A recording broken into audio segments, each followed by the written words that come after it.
Now, the information that I'm actually presenting, it's kind of I've collected this information through various sources and through my personal knowledge as well, and through my personal associations as well with a few recruitment consultants, and while working for different companies as well. So it's kind of a gathered information which I'm trying to present to you, which will try and make it easier for you when it comes down to employment.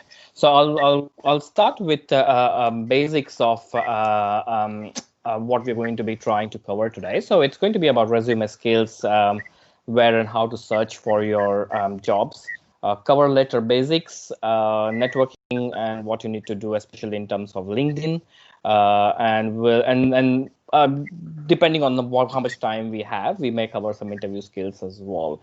I would really want this to be kind of an interactive session. So once I cover my topics, I would really want you guys to ask me more questions. And that way we can actually focus on what is lacking or what we can actually do to help you on a kind of an individual basis as well. So please try and ask questions, because I mean, if you ask one question, I think someone else will probably have the similar question as well. So we'll try and answer those questions as much as we can.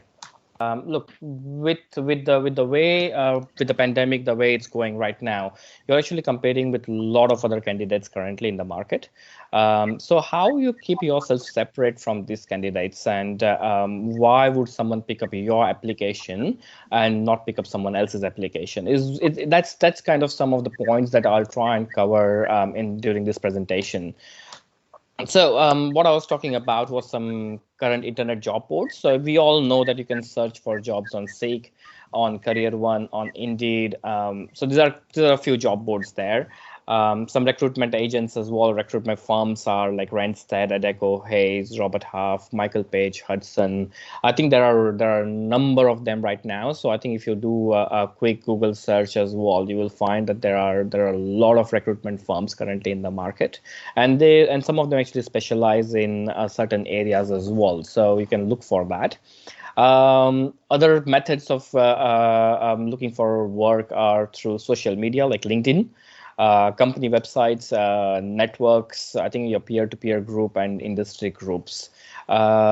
So what we have found out, and through my research and through speaking to some recruitment firms and agents as well, generally with job boards and with recruitment firms, you don't really get the whole 100% job advertisements in the market.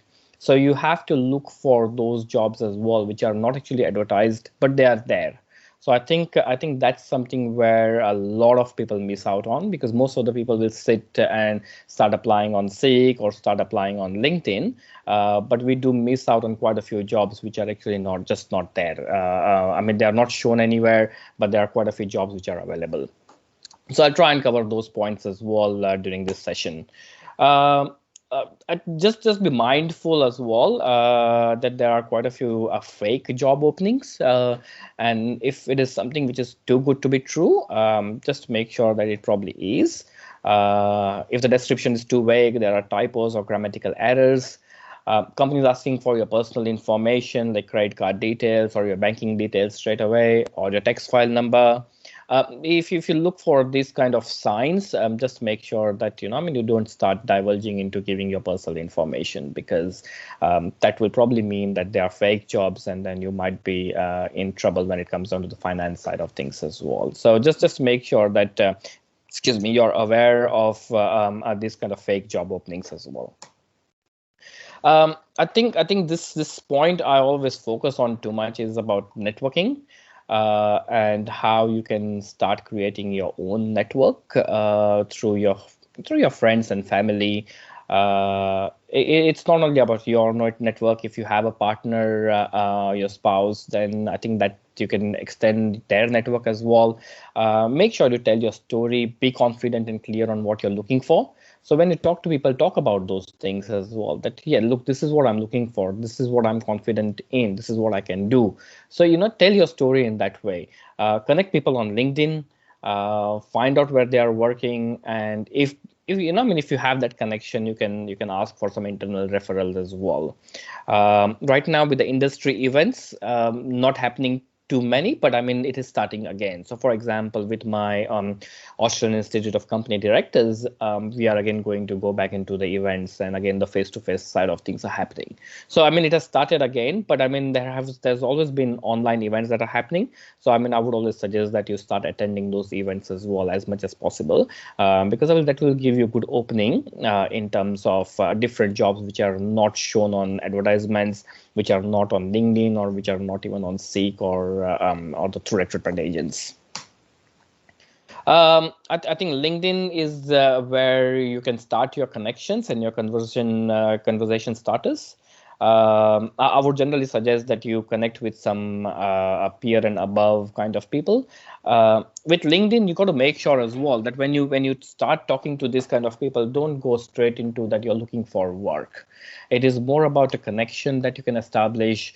And you can ask them that, okay, well, I'm looking for this kind of a role, but I just want to, I mean, I want to grab your brains, or I want to grab a coffee with you if I can have some time. I want to learn something from you. I think these are a good opening ways of doing things as well, rather than straight away asking for work. So what I'm trying to get to is, look, not all jobs and advertisements are actually on Seek or Indeed or even on any of the job boards. So there are quite a few jobs which go through the connections, and currently quite a few companies would prefer someone who's connected to someone in the company, and they would try and hire them. From LinkedIn perspective as well, it's actually a good way of looking at the company values as well. Let's say if you're applying for some kind of a role, you can look at the company website, look at the company, look at LinkedIn as well. You can find if there are any connections. And you can look at some company values, that what they actually value from a candidate perspective, and what are their ethics overall as well when it comes down to how they work. And these are your go-to points when it comes down to interview skills as well. LinkedIn profile, just keep it clear. What I find from especially migrant background, because we are used to doing a lot of things in our career, we generally think that we can do this and we can do that. And I'll give an example of project management side of things, because I've worked with quite a few project managers in my career, and what I found out is from overseas, when they come here, they have really broad skills, so they can actually work in different levels or different structures in an organization. But when you're looking for jobs over here, I think the recruiters and HR professionals are looking for someone who has got that specific skill set. So I think the first step does come down to you understanding what you're actually looking for, and making your profile, making your resume all clear according to this. With LinkedIn, I think currently the way it is going, it's one of the most influenced market when it comes down to jobs as well. So I would say is you start joining in conversations on the topic that are related to your industry. Make sure you read articles, and you can post something, and you can become an influencer in that case, in that industry as well. And it's about networking. So not necessary that if you seek some kind of a job role on LinkedIn, it may not be for you, but if you know someone in your network, try and connect them on that. So it's a good networking tool, because I mean, with networking, the way it works is the more you give, the better you will get back as well. By putting some post, by putting some comments on the articles related to your field, you're trying to establish your subject matter expertise. And people actually try and look at your profile as well. So if your profile is clean, if you do all these things as well, then you are giving yourself a boost when it comes down to an employment opportunity. I would generally suggest that you have an elevator speech as well. Now, with a little bit of lack of time right now, so we won't be really going through an elevator speech, but it's kind of your opening statement. If someone says to you that, okay, what do you do, or what you're looking for, you need to have like a 3 or 4 sentence opening speech where you can talk about your strengths, your experience, your education, and your skills, and kind of what you're looking for as well. So it's and why do we call it an elevator speech? Because generally someone will have only 10 to 20 seconds to listen to that. So if you have that down packed, It will just come out easy, and you can talk to people on those. So it's a 3 or 4 sentence that you prepare about your strengths, about your experience, about your education, and about your skills. Now, elevator speech may be relevant when it comes down to when you meet someone. It will be relevant during your interview as well. And it's kind of you just have that speech down packed for your own purposes as well. So let's say during an interview, if someone asks you, tell me about yourself, you can focus on these points. If you are at a networking event, if you meet someone and someone says, so Prajay, what do you do? You have that spiel into that well, this is what I do, or this is what my background is. These are my skill sets, and I'm probably looking for some kind of opportunity in that field. So it's not about what you did ages ago, and it's not about your personal. It's more about focusing on the professional side of things. Resume. What's a right resume and what's a wrong resume? It's always a point of debate. Now, again, speaking to recruiters and through Seek and through career on websites and other job boards, I think 3 to 5 pages is what people are okay with. With some jobs, they do have kind of, I mean, I have 2 resumes, for example. I have one which is only a 1-pager. But that only talks about my achievements, and it only covers brief about what I'm kind of doing currently. But then I have a longer 3 to 5 pages resume as well, which covers things in more details. Anything beyond 10 to 15 years experience can be just covered in a small paragraph. I mean, people are not looking for your past experience generally when it comes down to jobs. People are only looking for past 2 or 3 roles that you had. So I think 3 to 5 pages is what people are looking for. Resume format, preferred format is your reverse chronological order, where you just have your current work, previous work, and so on. I think with resume as well, a few things to keep in mind. I would generally, at the top of resume, I will always put the name. I can put some qualifications in there if they're kind of relevant. My contact number and my email address. I mean, with the full address, should you put it or not? Again, it's a point of debate. I generally don't. I only put if I'm in New South Wales. I'm in Sydney right now. I would only put my suburb and New South Wales.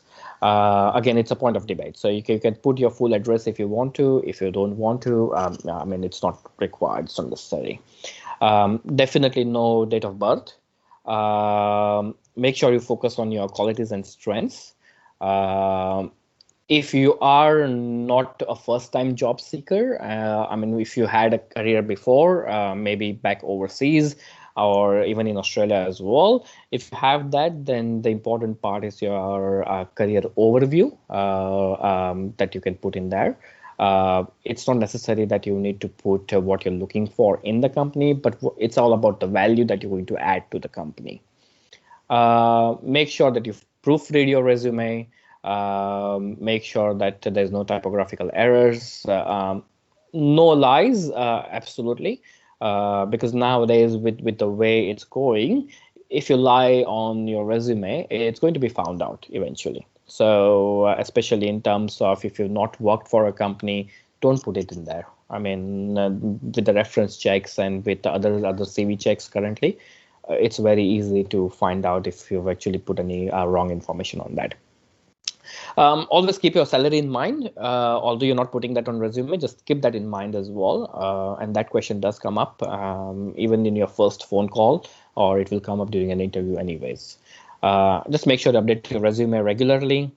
I think the other tip is nowadays what happens is all the resumes go through ATS, which is an automatic system where they're going to look for keywords on your resume, and they pick that up accordingly. So if your resume shouldn't be about being fancy on it, it's having more whiter space on there, making it clearer, for example, with some bullet points.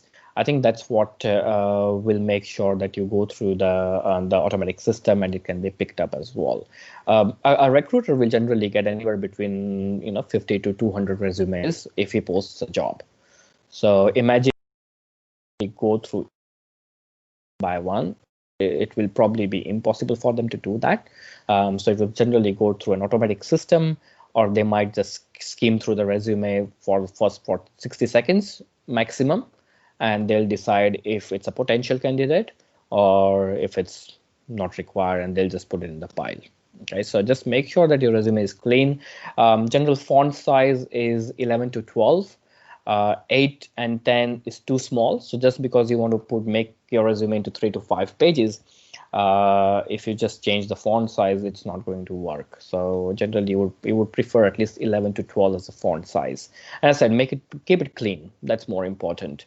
And I'll share with some examples with you as well. So at the end of this session, if you want to leave your email addresses with Prajay, I'm more than happy to send my slides and examples as well directly to him, and he can share those with you. So you can have a look at what you can do in your own resumes as well. Use the right keywords. Look at what the job poster has put in there, and make sure you use those right keywords in your resume or in your cover letters as well. One resume or different. Again, that's a debatable thing. I would generally say you need to update your resume based on what's required. You don't really change the whole resume, but you just update the key points that may be what the hiring manager is looking for. Cover letter. Should we have a cover letter? Should we not have a cover letter? It's good to have a cover letter. Do recruiters and all that read the cover letter? It's not necessary. But generally, let's say if you send a cover letter out with your resume, if you are one of the top 5 candidates they are going to look for, but you're the only one who has a cover letter in there, there's a good chance that your resume will be on top in that case. So have a cover letter. I think it's there for a purpose. So make sure you have it. The cover letter generally talks about your strength. It talks about how those strengths and how your skills are going to help the company that you're going to work for or the work that you're looking for. So it's more about marrying up both the things, again, using right keywords for your cover letter as well. Generally, 3 to 4 paragraphs is more than enough. I think 1 pager to a maximum 2 pager, and not longer than that. That will be too much to read. If you're applying for government jobs, generally they will have some selection criteria. So you don't really need a separate cover letter. In that case, those selection criteria will become part of your cover letter. Keywords, application tracking system, ATS, that I was talking about, our talent management systems. Now, this is for your benefit. If you go on JobScan, let's say if you are looking for X kind of a role, take the position description, put it in JobScan, put your resume in there, and you will find that the JobScan will actually give you how many keywords are matching. Okay, so this is kind of a good tip. So look at JobScan. I think it's free for a few roles or a few resume checks. So just do that. So you will find that, okay, what are the recruiters looking for, or how this ATS system works. So JobScan is a good site to look at. So other systems or other sites are Resonate, CV Lived, and a few others to check. Again, now this comes down to speaking with recruitment firms. About 40% of the jobs do go through recruitment firms. My suggestion is always, rather than just sending the resume out, try and speak to the recruiter whose name is mentioned on it. If there is no name mentioned, just try and ring the number and try and get hold of the recruiter. Would you be successful every time? Answer is no. You will not. Most of the times the recruiter will probably not even come on the phone.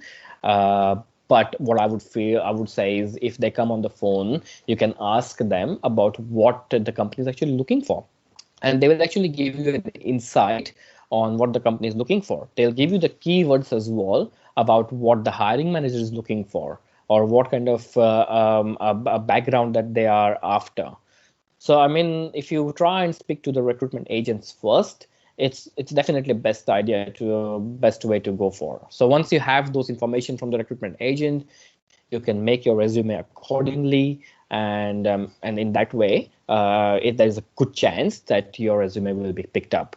Again, when you call them up, it also makes it easy for them to have your name in mind. So when there is a pile of resumes for there and you already called them, they may or may not have spoken with you before. That's okay, but at least your name is there. So when at least they'll pick up your resume, at least they'll look at it. That's the whole idea of giving them a call.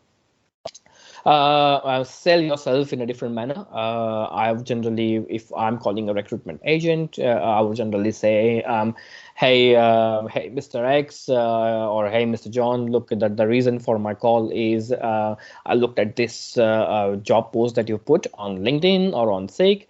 Now I understand I may or may not be the best candidate. Say my keywords are I may or may not be the best candidate.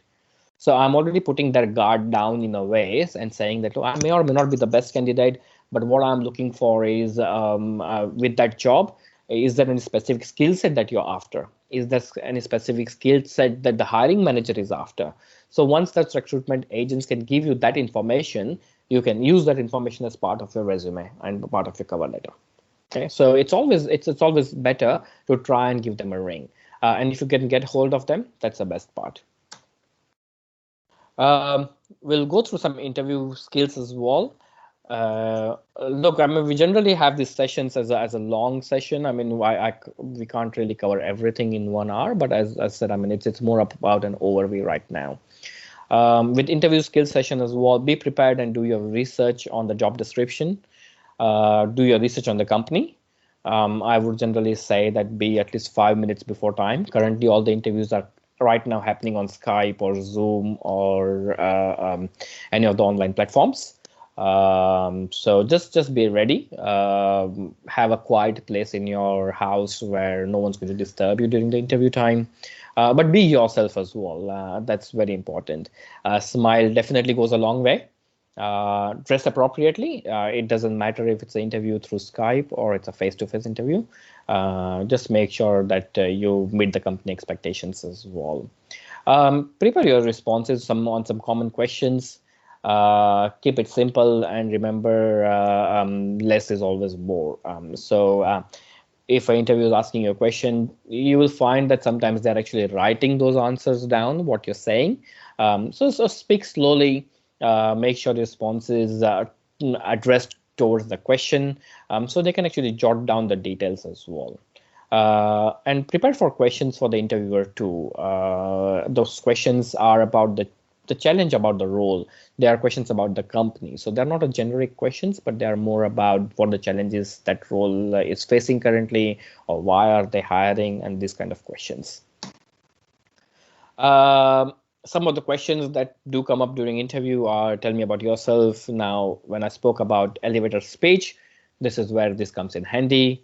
Now, I said we're going to share the slides with you, so by all means, you can have a look at those questions.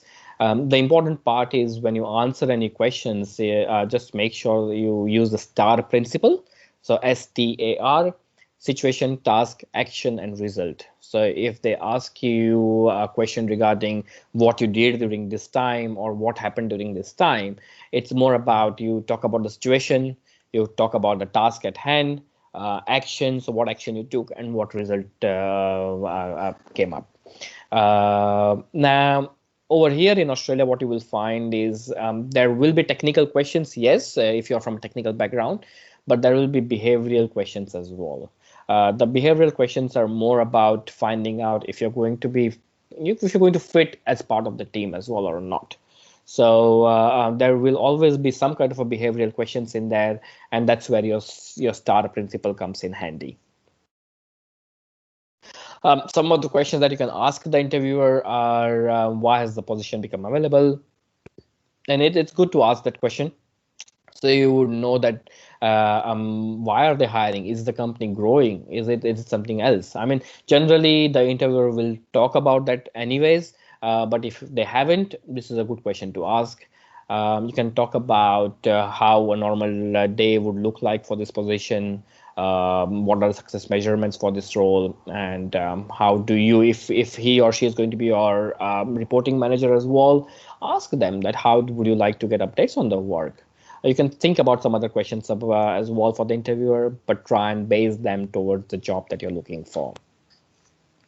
Currently, people are looking for, or the recruiters are looking for soft skills as well. I mean, hard skills are definitely important. I'm sure you guys are, I mean, you guys are already prepared for the hard skills. You have done the work, so you know what to do. But when it comes down to soft skills, that's what the recruiters and hiring managers are currently looking for. It's all about teamwork, your ability to blend in the team, your communication skills, your planning and organization skills. So these are some of the things that the recruitment agents and even the hiring managers are currently looking for. As I said, you guys are already prepared for the hard skills. You already know that your stuff, but it's the soft skills where currently most of the migrants do lack into. So it's all about developing those soft skills in your own time. And when it comes down to the stage where your interview comes up, you are prepared for that. So I think that's probably the end of the slides. As I said, I've gone through slides really quickly, but I would really like you guys to have some questions and we can answer those questions. Praja, I'll hand it back to you, please. Yes, thank you, Saurabh, for keeping it brief, because as what we discussed earlier, we would like this session to be more interactive, but then again, we wanted to do a presentation to go on the overall sense of what we need to do and what we shouldn't be doing, right? So if I can just add furthermore to this, so because we over at the Indian Support Center, we have established ourselves from 2015, and we've been offering job counseling support and services for new migrants for that entire period. And through this time, we've understood one thing. Whenever we ask the question to the actual candidates who's applying for the job counseling support, hey, in your own opinion, why do you think you're not getting a job? Okay, and more than often, what they say is because they're not giving me one. Okay, so that is the one answer I usually get. But is that the right answer? I don't believe so, because we have to identify because we can only control what we can do in our application. Further to that, whether the employer employs us or not is a different story. So when it comes to application process for a job, it starts with you reviewing a particular job position, you identifying whether it's something which is fit for you and your skills and your experience, etc. And then you need to apply for the job. Application can involve putting your resume, a cover letter, as what Saurabh has mentioned, and then you await for them to respond. Okay, that is usually the first step. And the next step would be for them to pick up your resume, review it, and see if you're suitable amongst many other applicants. And then they are going to either contact you through phone or through an email back to schedule a further interview if they're interested. So that is the next stage, to get a phone call or an email response to further your application. And the next stage would be, if you are successful in that, it will go on to an actual interview. And in that interview, depending on your performance, etc., there may be other rounds of interview, or they may finalize whether you're the suitable candidate, etc. And then there would be a reference check portion of the application, so which you'll have to go through. So there are different stages in the job application. So what I want job seekers to keep in mind is you have to identify at what stage you're getting stuck. Say, for example, you're applying for 100 jobs or 10 jobs or 50 jobs, whatever the amount is. And you have to look at the success rate of you getting phone calls back or a response back. If you're not getting much response back, then that means that there could be some gaps in your application, that is your resume or your cover letter, or the way you're actually applying for the job, which could be the issue, which you need to identify and focus on that part of it before you go to the next stage. There could be another person who is able to get phone calls back through a very good resume, say, for example, but over the phone, they are not able to convince the person who's calling them to be able to get onto the next stage, which is a face-to-face interview. So there could be a gap in your phone communication skills or your initial response skills that you're not able to convince the person who's calling to get to the next stage. So we need to focus on that aspect. Further to this, if you're even able to pass that and you're able to get to an actual interview, and of course, it depends on your performance, your appearance, the way you conduct yourself, the way you engage with them, the amount of confidence you show them, etc., which will get you onto the next stage. So if you're not successful in that, you're obviously not going to progress further. So I would like each of your job seekers, if you are in the job market and struggling to find jobs, first point is you have to identify at which stage you are stuck in, okay, which will help you to identify that these are the gaps and that is where you need to focus on. So what we do at the Indian Support Center is, further to the workshops that we present on to cover a larger audience, we we offer personalized job counseling support as well. So what we do is we actually request you to submit a copy of your current cover letter that you generally use and a copy of your current resume that you use for job applications to be submitted to us for review. You can do this by going to our website. It's www.indiansupportcenter.org.au/contacts, and your skills, your expertise, your qualification, etc. And you submit a copy to us. And we have quite a skilled recruitment consultants team at our office who will then review your resume and cover letter, and then they will contact you to schedule an interview with you so that we can identify the gaps where you need to fill them and probably give you some coaching and tips and tricks on how to better your application. So we offer this service, and this service is currently offered free of charge. So I would encourage any of you to participate and make use of the service that we offer. Saying this, I would like to first of all thank everybody for patiently listening to us.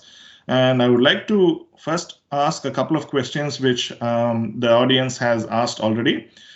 So Krishna is the first person who's asked us a question. So Krishna asked, "Hi Saurabh, how to answer gaps in our education or employment?" Sure. So let's say if you are putting it on a resume, if there's a gap in your employment or in your education, just try and put in there what you've done during that time. So for example, look, you're in Australia, so you understand that over here people are okay with that if there's a gap. I've seen, and even I have taken a sabbatical from working, and it's okay. What you did during that time. Now, it may be, let's say you just went somewhere for a couple of years overseas, or you cared for your family, whatever it is, it's okay. Just put in there that, okay, during this 2 years, let's say I was looking after my family. That's fine. The important part is what else did you do during that 2 years? Now, for example, if you learned a new skill set during that time and all that, that's what people are looking for. People are okay with the gaps over here, but it's more about what you did during those 2 years or 1 year or whatever that gap is. Employment gap is not a big deal. I mean, again, we are in Australia, so employment gap is definitely not a big deal. I'll give an example. I finished my bachelor's in 2005. After that, I did a few courses, but again, there were not continuous courses as well. I finished my AICD course just recently, a couple of years ago, and that's about it. So employment gap is definitely okay. It's not a big, sorry, the education gap is definitely okay. But I think it's more about the employment side of things. Just put in there why there is a gap and what you did during that time. You need to have that explanation. That's the whole idea. That, okay, well, I was caring for the family, I was doing this, but during this time, I improved my communication skills by doing a couple of courses, or I improved my report writing skills because I attended this kind of a seminar. So it's about what you did as an improvement as well. I mean, people don't, or recruitment consultants or hiring managers don't really want someone who is not doing anything. But don't get me wrong, if we have some moms here, look, I mean, it's a full-time job, trust me. So I work from home and I used to care for my kid as well. So I understand that side of things as well. But it's more about what you did during that time is more important. Does that answer your question, Krishna? Yeah, thank you, Saurabh. Thank you, moderator. Thank you. Yeah, thank you, Krishna. Thank you, Saurabh. So we'll move on to the next question. One of the questions which has been asked is a generic question which has come up a couple of times. It would be useful to get the slides and the video. Okay, so just to mention to you, so we are recording this session and we will be posting it on our YouTube channel. You can just go to YouTube and search for Indian Support Center Incorporated or Inc. and you will get the link for it. Alternatively, you can follow us on our Facebook page. It's www.facebook.com/Indian Support Center, CENTRE. And you can access, and I would encourage you to follow us for any of the updates because we will be doing more such programs. This is a generic program that we've done for job seekers, but we aim at conducting more in-depth sessions aimed at different stages of the job application as well. So if you'd like to go on and add yourself to our list, we will be sharing updates. And through there, we will be posting the link for this particular video session. And through our website, we will be presenting this particular PowerPoint as a PDF option for you to download and use as well. So moving on to the next question. I think Krishna has asked a question again. How do we know how many stages are there? Look, I'll answer that question now. It depends Saurabh, on. I'll just expand that question maybe Sure. for some other people. Sure. So you said at various stages of applying the job, you say sometimes our application will not go through.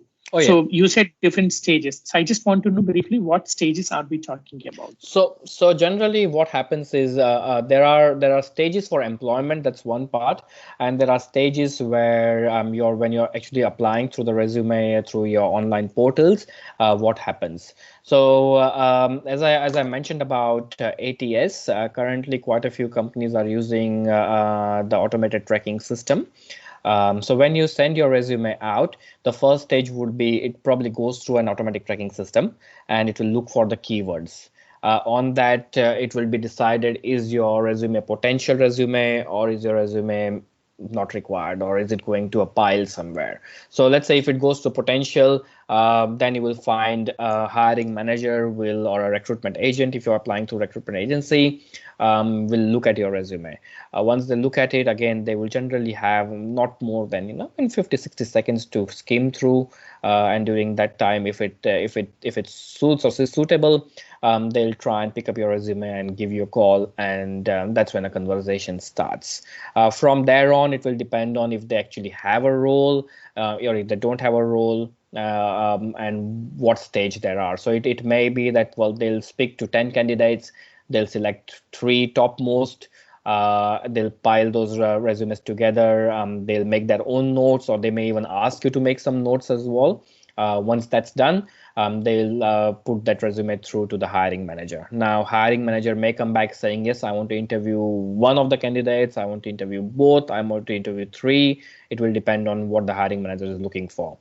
Once that interview takes place, again, it will depend on what the company structure is. Now, some companies will have 3 different interview stages. They may also have some psychometric testing in between. And some companies will only have 1 interview stage and 1 psychometric testing. So again, every company is different the way they look at things, but you have to be prepared for all. I would generally suggest, if you are able to speak to the recruitment agent, ask them that, let's say, yes, you're happy with my resume, that's great, you're going to put me forward to the company. Do you know how many stages are there for the position? And they will let you know. They might say, yes, we know that there are going to be 3 stages. They will say, no, it's going to be just the hiring manager who's going to talk to you, and if you're okay, you may start from next week. So it's possible as well. So just depends on, again, a company to company. There's always the last one is your reference checks. Now, if you're applying for some government roles, some companies will actually do the reference checks before even the application is put through, and that happens as well. So just be prepared for all the scenarios. Okay, so I hope that answers the question. Yeah, one query yes. Connecting to that. If it is our first job, then do we need to give our Indian references or managers or our seniors or leads? Will that happen? Yeah, look, I mean, if it's a first job as well, yes, to that answer. But generally, in your resume, I mean, in my resume, I always put that references, are available upon request. So I won't give the names out straight away. Then if the company asks for the reference, then I will have to give the number or name of the manager. Now, it's not necessary that you give the number. You can always say that, look, here's the email address, and they may reply back on email. It comes down to your relationship with your existing managers as well. Or, like, let's say India. Talk to them, let them know that, look, if that I've moved to Australia, they require a verbal reference, or they may require a reference on the email, and if you're okay to give some kind of a reference. Look, most of the peer and above group are okay to do all these things, so it's all, I think it's all about comes down to the communication side of things. So yes, you will have to. They will ask for it, because if there is no reference, then how would they know that you can actually perform the roles? Okay. Apart from that, just to make sure, reference check in Australia, they will not ask your hiring or your previous manager about your salary and those kind of personal questions.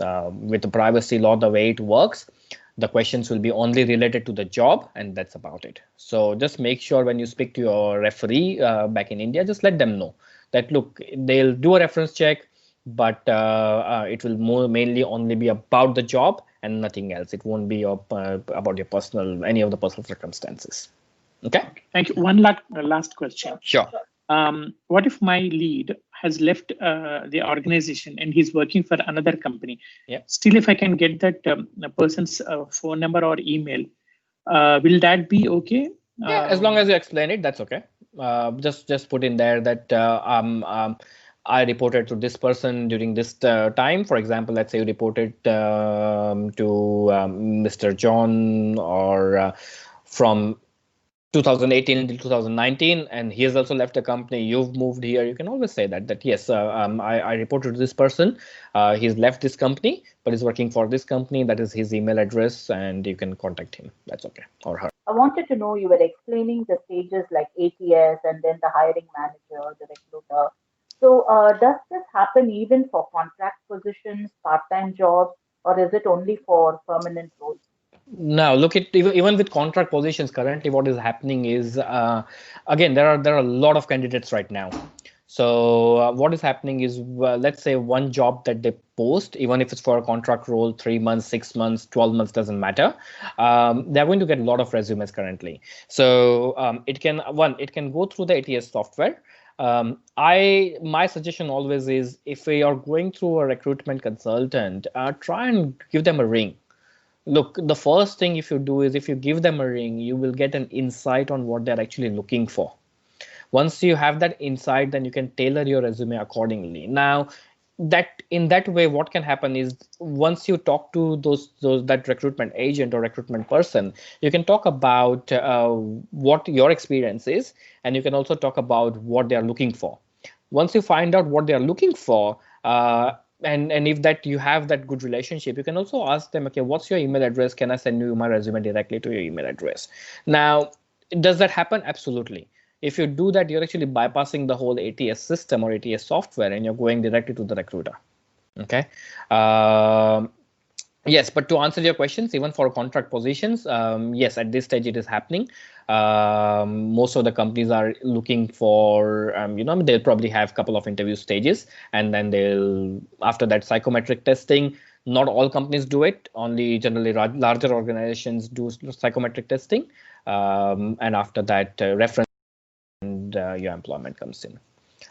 So that's the current trend. Thank you so much, Saurabh and Indian Support Center, for conducting the session for us.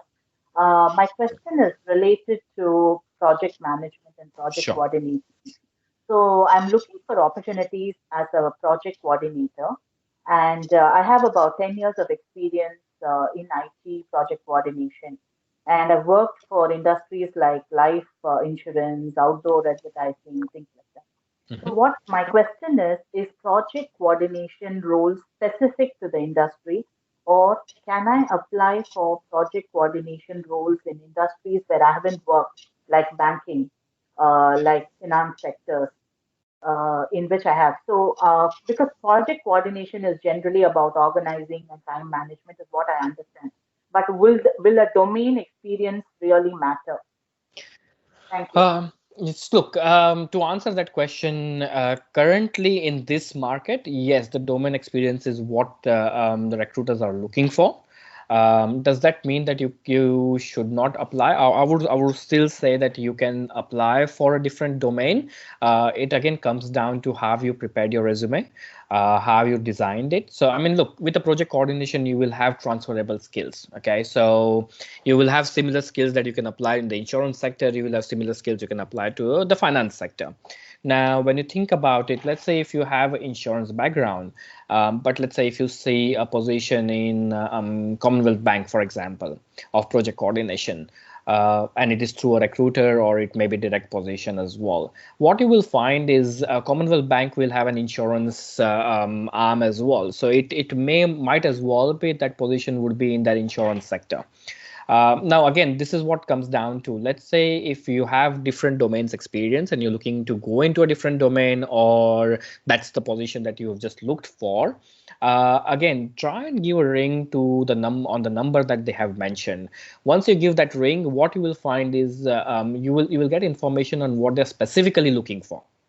Okay. Now they may say, look, we are specifically only looking for someone who has got finance background. Great, then there's no point of you wasting time in applying for that role.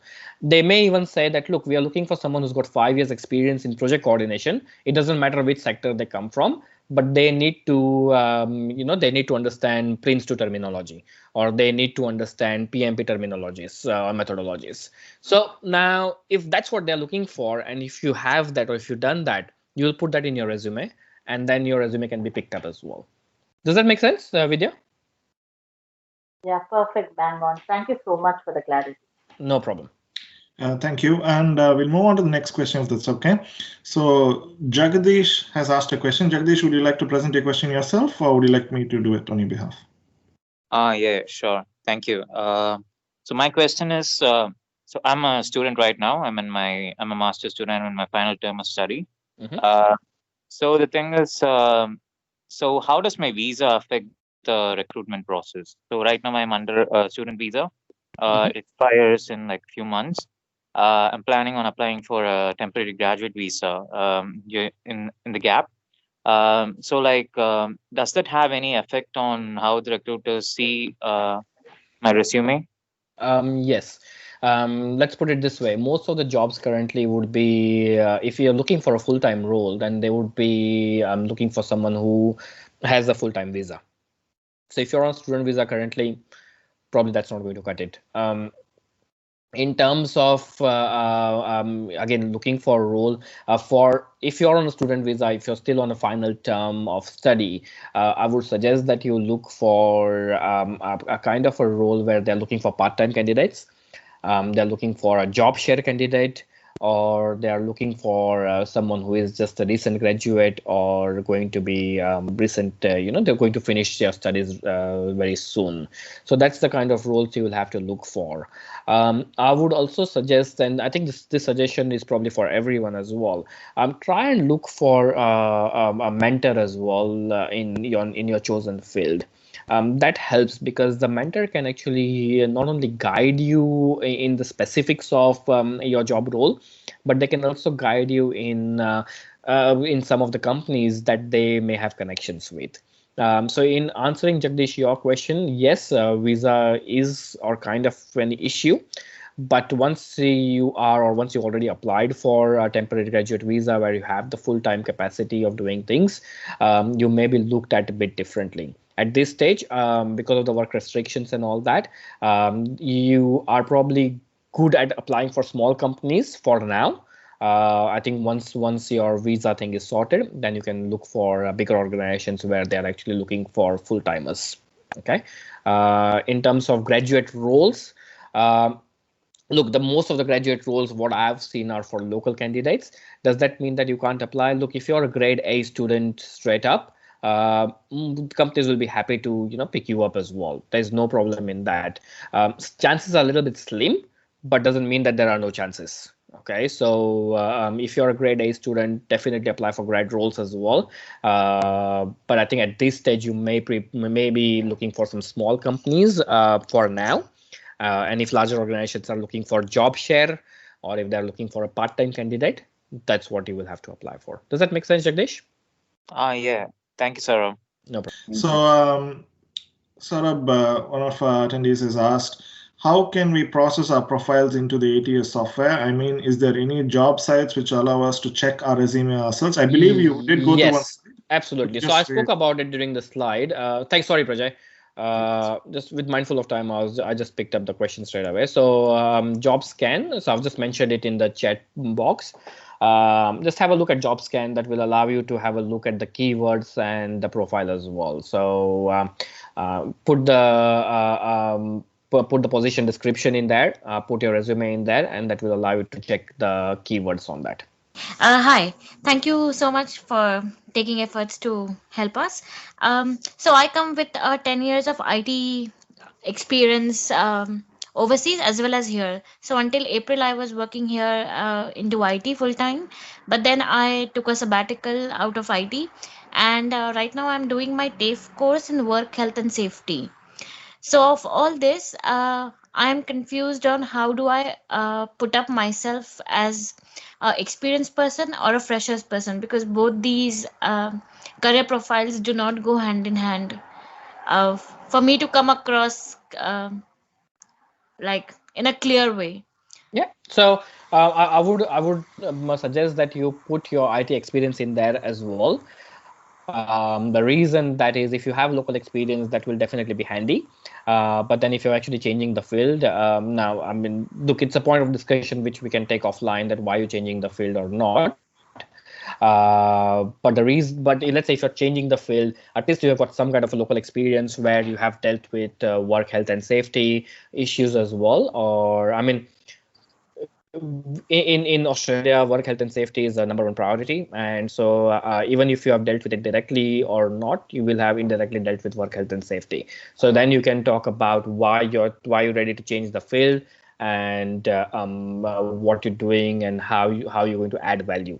So yes, I think you will still. I would suggest that you put your IT experience in there. Not necessarily expand too much on it, but it's more about showing that you have worked in the corporate, and this is what now you're going for. So it's a combination of a fresher resume with a local experience, or with a corporate experience in there.